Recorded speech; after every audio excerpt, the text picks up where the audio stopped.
Uline U1024BEVS00A built-in beverage center 24 stainless. At first sight, this beverage center looks quite attractive. Its high storage capacity, its sleek black interior, and its impressive features help it appeal to anyone.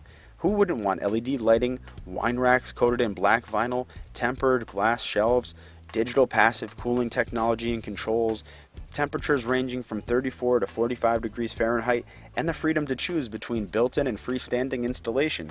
Unfortunately, all of these come with a high price, too high in our opinion. If you check the recommendations above, you'll see there are similar appliances at half the price.